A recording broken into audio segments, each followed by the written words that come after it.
Hi viewers, welcome to சரவேக் channel. நான் உங்கள் விவேக். இன்னைக்கு வீடியோவில் தங்கலான்ங்கிற தமிழ் படத்தோட ரிவ்யூ தான் பார்க்க போகிறோம். அதுக்கு முன்னாடி சேனல் சப்ஸ்கிரைப் பண்ணலையா? கீழே உள்ள இருக்குல்ல சப்ஸ்கிரைப் பண்ணி கிளிக் பண்ணுங்கள். கூடவே பெல் பட்டனையும் கிளிக் பண்ணுங்கள். அப்போ தான் நான் போகிற வீடியோ நோட்டிஃபிகேஷனாக வரும். அப்போ தான் இந்த வீடியோ மிஸ் பண்ணால் பார்க்கலாம். நீங்கள் நம்ம சேனலில் உள்ள வீடியோ பார்க்குறவங்க முக்கால்வாசி பேர் சப்ஸ்கிரைப் பண்ணாமலே பார்த்துட்ருக்கீங்க. தயவுசெய்து சப்ஸ்கிரைப் பண்ணிவிட்டு வீடியோவை பாருங்கள். இப்போ அவங்க ரிவ்யூக்குள்ளே போகலாம். தங்கலான் இந்த படத்தை ரஞ்சித் இயக்கியிருக்காரு. இந்த படம் ஒரு ஆக்ஷன், அட்வென்ச்சர், ஃபேண்டசி, ட்ராமா ஜானரில் எடுக்கப்பட்ட படம். இந்த படத்தில் விக்ரம், பார்வதி, மாளவிகா மோகன், பசுபதி இன்னும் பல நடிச்சிருக்காங்க. இந்த படம் இப்போ தேட்டரில் ரிலீஸ் ஆகிருக்கு. செக் பண்ணி பாருங்கள். இப்போ வாங்க இந்த படத்தோட கதை என்னன்னு பார்ப்போம். இந்த படத்தோட கதையை பார்த்தோம்னாக்கா, படத்தில் விக்ரமோட ஒய்ஃப் பார்வதி எல்லாருமே ஒடுக்கப்பட்ட ஜாதியாக இருப்பாங்க. அவங்க சொந்த நிலத்திலேயே கூலிக்கு வேலையை பார்க்குற நிலமையில் இருப்பாங்க. இப்படி இருக்கும்போது ஒரு வெள்ளைக்காரர் வர எனக்கு தங்க இருக்கிற இடம் தெரியும், எனக்காக தோண்டி கொடுங்க, உங்களுக்கும் பங்கு தரேன்னு சொல்கிறாங்க. அதை நம்பி விக்ரம் அவங்களோட கூட்டத்தை கூட்டிகிட்டு தங்கம் எடுக்கிறதுக்காக போகிறாரு. கடைசியில் தங்கம் எடுத்தாங்களா இல்லையா, இதுக்கப்புறம் அந்த சுவாரஸ்யமான விஷயங்கள் தான் படத்தோட மொத்த கதையே. இந்த படத்தோட ரன்டைம் பார்த்தோம்னாக்கா 2 hours 25 minutes. ரொம்பவே பெரிய படம். பொதுவாகவே ரஞ்சித் படம்னாக்கா ஒரு ஒரு மரியாதை இருந்துச்சு. ஃபஸ்ட்டு மெட்ராஸ் எடுத்தார், நல்லா இருந்துச்சு. அதுக்கடுத்து சார்பட்ட பரம்பரை எடுத்தார், சூப்பராக இருந்துச்சு. அதுக்கப்புறம் ரொம்ப எதிர்பார்த்து நான் பார்த்த படம் நட்சத்திர நகர்கிறது. நட்சத்திர நகர்கிறதுல இயேசு ஒரு சொல்லுவார்ல, ஒரு கன்னத்தில் அரைஞ்சால் மறு கன்னத்தில் அரைங்கன்ட்டு. அந்த மாதிரி ஒரு செருப்பு எடுத்து பலார்னு ஒரு கன்னத்தில் அரைஞ்சிட்டாரு நட்சத்திர நகர்கிறதுல. அன்றைக்கே முடிவு பண்ணிட்டேன், ரஞ்சித் படம் பார்க்கவே கூடாதுன்ட்டு. அப்படி இந்த வாட்டி விக்ரம் நடிச்சிருக்காரு. டிஃப்ரெண்ட்டான ஒரு ஆக்ட் பண்ணியிருக்காங்க. காஸ்டியூம்ஸ்லாம் சூப்பராக இருக்குது, மியூசிக்லாம் சூப்பராக இருக்குது, நம்பி பார்க்கலாம் அப்படின்னு சொல்லிட்டு தங்கலான்னு பார்த்தேன். 2வது செருப்பு எடுத்து இன்னொரு கன்னத்தில் அரைஞ்சிட்டாரு. ஒரு கன்னத்தில் அரைந்தால் மறு கன்னத்தில் அரையணுங்கிறத இந்த படத்து மூலியமாக சொல்லியிருக்காரு. ரொம்ப அருமையான விஷயந்தான். ரஞ்சித் படம்னாக்கா இனிமேல் பார்க்கவே கூடாதுன்னு நான் முடிவு பண்ணிட்டேன். உங்களோட கருத்து என்னன்னு சொல்லிட்டு கமெண்ட்டில் சொல்லுங்கள்.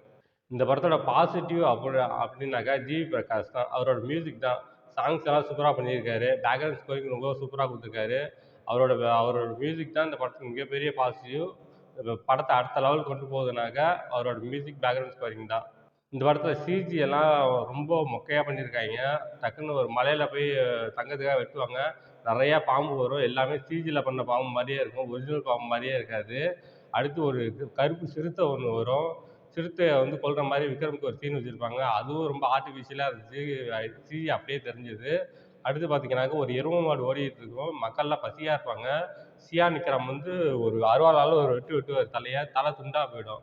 இந்த ஆடு வெட்டுவாங்கல்ல கோயிலில் திருவிழாவுக்கு, ஒரே வெட்டில் துண்டா போகும்ல, அதே மாதிரி ஒரு எருமை மாட்டை எப்படிங்க ஒரே வெட்டில் அடி துண்டா போக வைக்க முடியும், அதுவும் ஒரு அருவாளை வச்சு?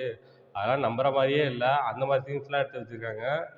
அடுத்து சினிமாட்டோகிராஃபி வெயிலே வச்சு படத்தை எடுத்து வச்சுருக்காங்க. அதெல்லாம் பார்க்கும்போது ரொம்ப நல்லா இருந்துச்சு. சினிமாட்டோகிராஃபியை குறை சொல்லல, நல்லாவே பண்ணியிருந்தாங்க. சிஜி, விஎஃப்எக்ஸ்லாம் ஒர்க் பண்ணியிருந்தாங்க. அந்த படம் வேறு லெவலுக்கு போயிருக்கும்.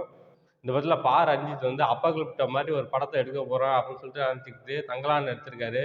படும் மொக்க, என்னால் பார்க்க முடியல. தயவுசெய்து இனிமேல் உங்கள் படத்தை பார்க்க மாட்டேன். ஒரு விக்ரம் நடிச்சிருக்காரு, ஒரு டிஃப்ரெண்ட்டான ரோலு அப்படின்னு நினச்சிக்கிட்டு தான் இந்த படம் பார்த்தேன். நட்சத்திர நகர்கிறதுலேயே நான் முடிவு பண்ணிட்டேன், உங்கள் படமே பார்க்கக்கூடாதுன்ட்டு. தங்கலான்னு கொஞ்சம் டிஃப்ரெண்ட்டாக இருந்ததுனால பார்க்கலான்னு பார்த்தேன். அதே மாதிரி வச்சு செஞ்சுட்டீங்க. இனிமேலும் உங்கள் படத்தை பார்க்க மாட்டேன். தயவுசெய்து தப்பாக நினச்சிக்காதீங்க. மொத்தத்தில் இந்த படம் பார்க்கலாமா வேணாமா அப்படின்னாக்கா, இந்த படம் ஒன் டைம் வாட்சபிள். ஓடிடியில் பார்க்கலாம். தியேட்டரில் போய் பார்க்குறது வேஸ்ட்டுன்னு தான் நான் சொல்லுவேன். ஓடிடியில் வந்தால் வீட்டில் உட்காந்து ஜாலியாக பாருங்கள். இந்த படத்தோட ரன் டைம் பார்த்தோம்னாக்கா 2 hours 25 minutes. ஃபர்ஸ்ட் ஹாஃப் போர், செகண்ட் ஹாஃப் போர். மொத்தத்தில் இந்த படம் எப்படி இருக்குன்னா, இது ஒரு பிலோ ஆவரேஜ் படம். இந்த படத்துக்கு ஒரு மார்க் 5க்கு 1.5 தருவேன். இந்த படத்தில் எந்த விதமான அடல் கண்டென்ட்டும் இல்லை. ரத்தம் தெரிக்கிற மாதிரி சில ஆக்ஷன் சீக்வன்ஸ் இருக்குது.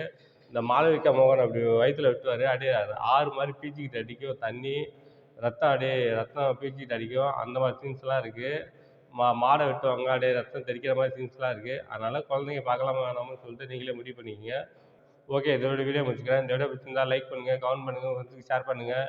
இன்னும் சில சப்ஸ்கிரைப் பண்ணலையா? கீழே உள்ள ரெட்டில் சப்ஸ்கிரைப் பண்ண கிளிக் பண்ணுங்கள். கூடவே பெல் பட்டனையும் கிளிக் பண்ணுங்கள். அப்போ தான் நான் போடுற வீடியோ நோட்டிஃபிகேஷனாக வரும். அப்போ தான் இந்த வீடியோ மிஸ் பண்ணால் பார்க்கலாம். நீங்கள் கீழே டிஸ்கிரிப்ஷனில் சோஷியல் மீடியா லிங்க்ஸும் கொடுத்துருக்கேன்.